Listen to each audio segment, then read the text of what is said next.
Welcome in, everybody. You're ready to dive deep. We've gotten tons of requests to really break down altcoins.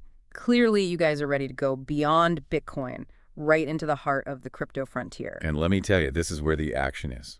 Bitcoin might be the one everyone knows, but altcoins, this is where the innovation, the real groundbreaking stuff is happening. So thousands of altcoins out there, that's got to be intimidating for people, maybe even for us. So like always, let's start simple. What is an altcoin? What makes something an altcoin? Easy. If it's crypto, but it's not Bitcoin, you got yourself an altcoin. But here's the thing. We're not just talking different names or logos. These altcoins, they're often built on totally different blockchain tech, each with their own quirks, you could say.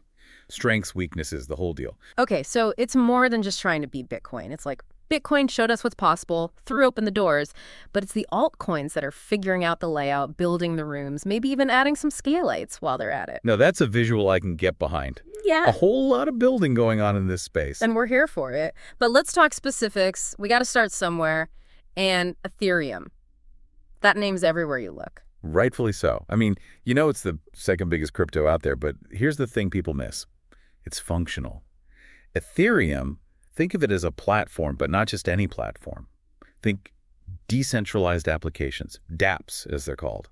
Imagine a ride-sharing app, right? But no company in charge. No taking a cut of every ride. That's what dApps can do. And that all comes from how Ethereum uses smart contracts, right? Which, honestly, even for someone like me, can be a little tough to wrap my head around. Sure. Imagine a contract, but it's all in code. No middleman, no lawyers arguing. It just executes itself when the conditions are met. Beautiful, really. And this is constantly evolving. Ethereum 2.0, I've seen that everywhere. What's the deal with that? Right. So one of the big challenges for all crypto is scalability. How do you handle more and more transactions without slowing to a crawl? That's a big one if crypto's ever going to be used for everyday stuff. Makes sense. Can't exactly wait an hour for your coffee purchase to go through. Exactly.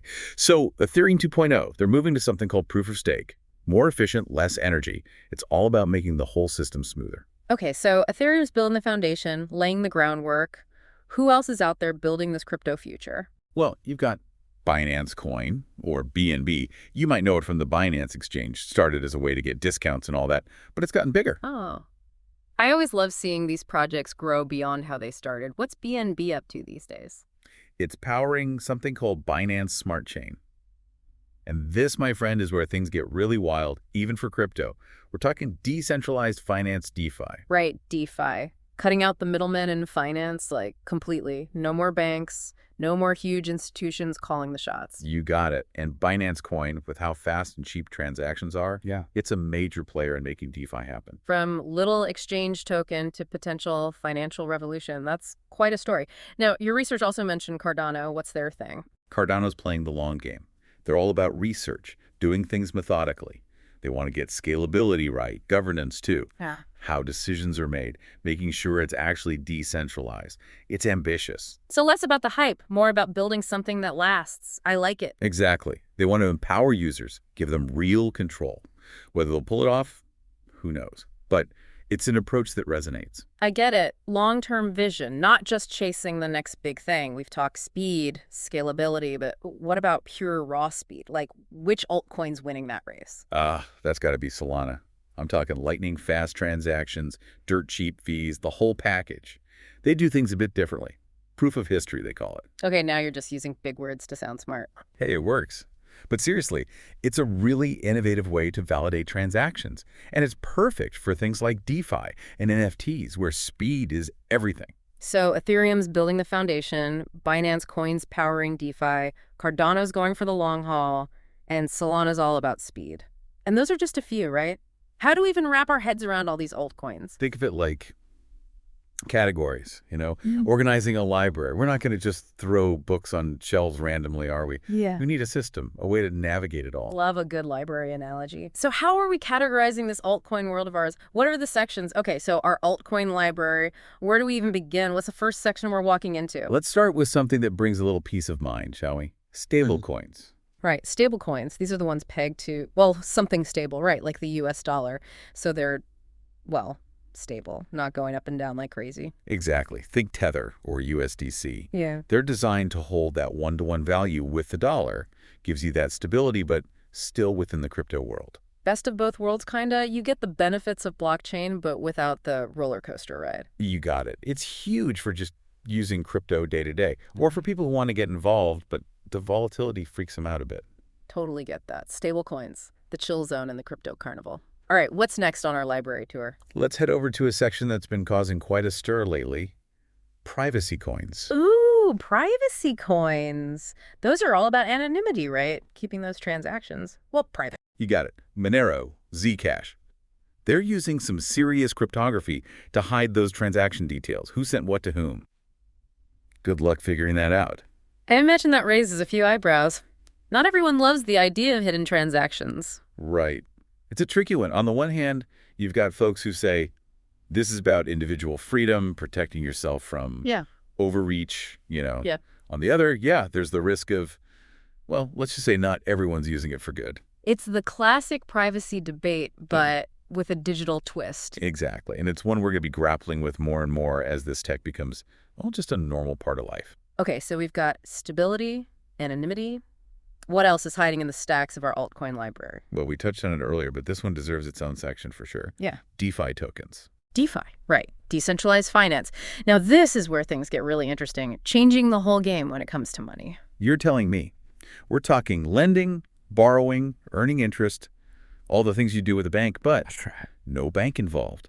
Just code, smart contracts. And these DeFi tokens are what make it all work. Got an example for those of us who need the concrete version? Sure. Look at Aave. It's a lending platform, right? But totally decentralized. And the AAVE token, that's how you participate. Lend it out, earn interest, or you can use it to borrow. And here's the kicker. Holding AAVE lets you vote on how the platforms run. So it's like being a shareholder in a company, but that company is this whole decentralized system. That's wild. It is. That's the power of DeFi. You're not just a customer. You can have a say in how things work. Love that. Okay, so we've got stable coins for stability, privacy coins for, well, privacy, DeFi tokens for basically rebuilding the financial system from scratch. Anything else? Or have we covered the whole library? One last section we got to hit, and this was, well, it's a wild ride. Meme coins. Meme coins. Okay, yeah, those are impossible to ignore. The internet loves a good meme, and apparently it loves meme coins even more. Doge, right. The OG, as far as I'm concerned. Dogecoin. Started as a joke, literally, and now millions of people are invested. Social media went nuts. Elon Musk can't stop tweeting about it. It's a phenomenon. Don't forget the rocket emojis. Gotta have a rocket emoji. But it just goes to show, sometimes, that you just never know what's going to take off in this space. The power of memes, man. Who would have thought? Okay, so we've covered a lot of ground. Stable coins, privacy coins, DeFi, even meme coins. But why should people care? Why not just stick with Bitcoin? Isn't that enough? That's the thing, right? It's easy to get caught up in who's going to be the next Bitcoin. But what if that's the wrong question entirely? You're onto something there. Maybe the real potential of altcoins is exploring what Bitcoin can't do, pushing those boundaries even further. So not just digital money, but, I don't know, altcoins being used for things we haven't even thought of yet. Exactly. Imagine, like, truly decentralized social media. You control your data and nobody else. Or supply chain. You know how everything is tracked.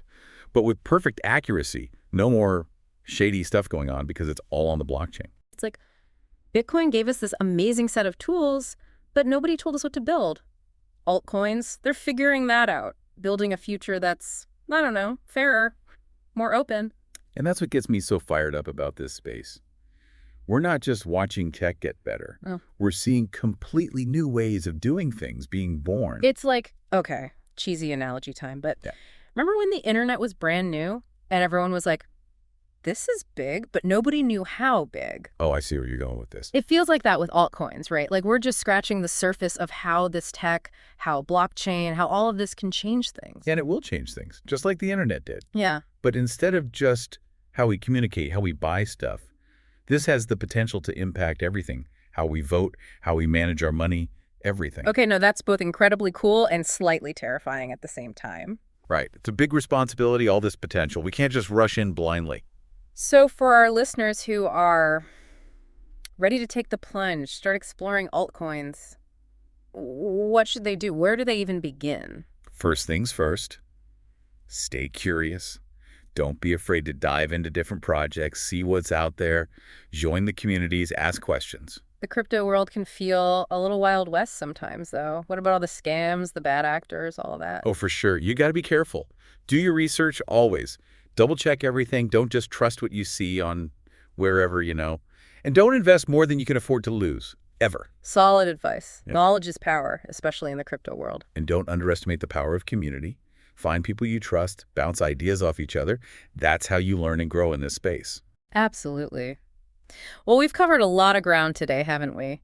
From Ethereum, building the foundations, all the way to Dogecoin and the power of memes. Talked DeFi, talked about the potential to change everything. It's a lot to process. A true deep dive. Yeah. And that's what we're all about. Couldn't have said it better myself. Yeah.